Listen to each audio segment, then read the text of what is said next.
Welcome to public சேவை. வணக்கம் நண்பர்களே, பிறப்பு சான்றிதழில் உள்ள திருத்தங்கள் எவ்வாறு செய்வது அப்படின்ற பற்றின முழு இன்ஃபர்மேஷன் இந்த வீடியோ மூலமா பார்க்கலாம். உங்கள் பர்த் சர்டிபிகேட் அல்லது உங்களுடைய குழந்தையின் பர்த் சர்டிபிகேட்டில் அம்மா பெயர் மிஸ்டேக்கா இருக்கு அல்லது அப்பா பெயர் மிஸ்டேக்கா இருக்கு, பாலினம் சொல்லக்கூடிய ஆண் அல்லது பெண் அப்படிங்கிறது தப்பா மென்ஷன் பண்ணியிருக்காங்க, அல்லது முகவரி மாற்றம் தப்பா இருக்கு அப்படின்ற பட்சத்தில் நீங்களே ஆன்லைன் மூலமாக ஈஸியான மெத்தட்ல திருத்தம் செய்து கொள்ளலாம். பர்த் சர்டிபிகேட்டில் கரெக்ஷன் செய்வதற்கு தேவையான ஆவணங்கள் பெற்றோருடைய ஆதார் கார்டு, உறுதிமொழி படிவம், பிறப்பு சான்றிதழ், பிற டாக்குமெண்ட் அப்லோட் பண்ணணும்.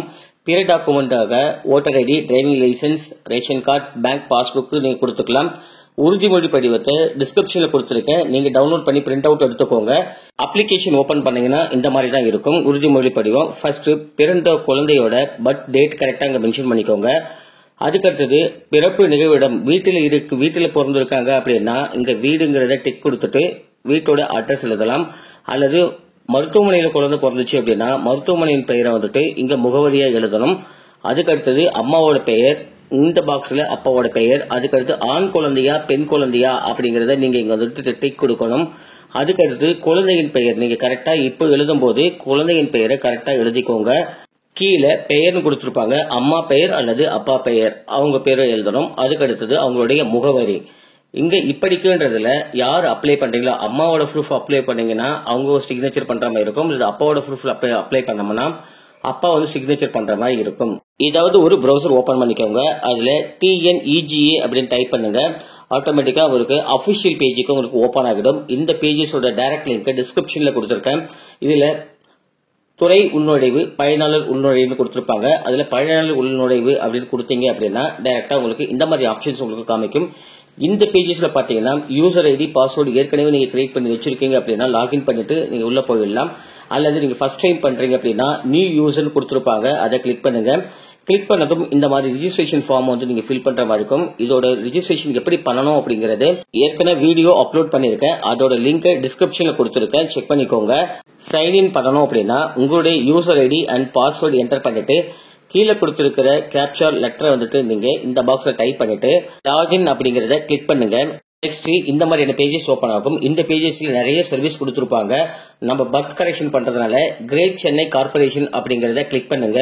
அதுக்கு அடுத்ததா இந்த மாதிரியான பேஜஸ் ஓபன் ஆகும். அடுத்ததா இங்க 2 அப்படிங்கறத கிளிக் பண்ணுங்க அப்படின்னா பர்த் சர்டிபிகேட் கரெக்ஷன்ஸ் அப்படின்னு கொடுத்திருப்பாங்க. சோ அதை கிளிக் பண்ணுங்க. கிளிக் பண்ணீங்கன்னா ஆட்டோமேட்டிக்கா உங்களுக்கு நெக்ஸ்ட் விண்டோஸ் மாதிரி ஓபன் ஆகும். உங்களுடைய மொபைல் நம்பர் என்டர் பண்ணிக்கோங்க. சென்ட் OTP அப்படின்னு கொடுத்தீங்கன்னா நீங்க கொடுத்திருக்கிற மொபைல் நம்பருக்கு ஒரு மெசேஜ் வரும். அந்த மெசேஜ் இந்த OTP பாக்ஸ்ல டைப் பண்ணுங்க. டைப் பண்ணிட்டு வெரிஃபை OTP அப்படின்றத கிளிக் பண்ணுங்க. அடுத்ததா இந்த மாதிரியான பேஜஸ் ஓபன் ஆகும். இந்த பேஜஸ்ல 3 ஆப்ஷன்ஸ் கொடுத்திருப்பாங்க. அதுல பர்த் கரெக்ஷன் அப்படிங்கறத கிளிக் பண்ணுங்க. கீழே ரிஜிஸ்ட்ரேஷன் நம்பர் கேட்டிருப்பாங்க. நீங்க பர்த் சர்டிபிகேட்ல எதுல எரர்ஸ் அதாவது கரெக்ஷன்ஸ் இருக்கோ அந்த பர்த் சர்டிபிகேட்ல ரிஜிஸ்ட்ரேஷன் நம்பர் அப்படின்னு சொல்லி கொடுத்திருப்பாங்க. அந்த நம்பர் இதுல கரெக்டா டைப் பண்ணுங்க. சப்மிட் அப்படின்னு கொடுத்தீங்கன்னா அந்த பர்த் சர்டிபிகேட் இருக்கிற டீடைல்ஸ் எல்லாமே உங்களுக்கு காமிக்கும். கீழே வந்தீங்கன்னா உங்களுக்கு ஒரு இம்பார்ட்டன்ட் நோட்ஸ் கொடுத்திருப்பாங்க. நீங்க அப்லோட் பண்ற டாக்குமெண்ட்ஸ்ல பர்த் சர்டிபிகேட்ல இருக்கிற name, parent name, child name எல்லாமே மேட்சிங்கா இருக்கணும் அப்படிங்கிற இன்ஃபர்மேஷன் கொடுத்திருக்காங்க. ஆண் பெண் அப்படின்னு சொல்லி கொடுத்திருப்பாங்க. நீங்க எது தப்பா இருக்கோ சேஞ்சஸ் பண்ணிக்கலாம், சேஞ்சஸ் இல்லைன்னா விட்டுடலாம். அதுக்கு அடுத்தது சைல்டு நேம்னா இந்த பாக்ஸ்ல நீங்க கரெக்டா டைப் பண்ணிக்கோங்க. மதர் நேம் தப்பா இருக்குன்னா கரெக்டான நேம் இந்த பாக்ஸ்ல டைப் பண்ணிக்கோங்க.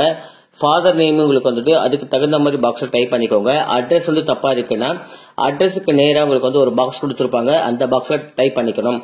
இந்த பேஜஸ்ல என்னென்ன உங்க பர்த் சர்டிபிகேட்ல கரெக்ஷன்ஸ் இருக்கோ எல்லாமே சேஞ்சஸ் பண்ணிக்கிட்டு ஃபைனலா டாக்குமெண்ட்ஸ் 4 டாக்குமெண்ட் ஃபர்ஸ்ட் ரெடி பண்ணதை நீங்க சூஸ் ஃபைல் கொடுத்து அப்லோட் பண்ணிக்கணும். அப்லோட் ஆயிருக்கா அப்படின்னு செக் பண்ணிட்டு சேவ் அப்படின்னு கொடுத்துட்டீங்கன்னா ஆட்டோமேட்டிக்கா சம்பந்தப்பட்ட துறைக்கு போயிடும். அவங்க உங்களோட பர்த் சர்டிபிகேட்டோட அப்பா அம்மா பேரு, நேம் அதெல்லாம் செக் பண்ணுவாங்க. கிராஸ் செக் பண்ணிட்டு எல்லாமே நீங்க கொடுத்துருக்கிற சப்மிட் பண்ண ப்ரூஃப் எல்லாமே கரெக்டா இருக்கு அப்படின்னா உங்களுக்கு அப்ரூவல் வந்துடும். அதுக்கடுத்து நீங்க அதே லாகின் பண்ணிட்டு செக் பண்ணீங்க அப்படின்னா உங்களுக்கு ஆட்டோமேட்டிக்கா எல்லா கரெக்ஷனுமே அப்டேட் ஆயிருக்கும். நீங்க டவுன்லோட் பண்ணி யூஸ் பண்ணிக்கலாம். வேற ஏதாவது டவுட் இருக்குன்னா கமெண்ட் பாக்ஸ்ல கேளுங்க, கண்டிப்பா நம்பர் சேர்ந்தவங்களுக்கு ஹெல்ப் பண்றோம். தேங்க்யூ ஃபார் வாட்சிங்.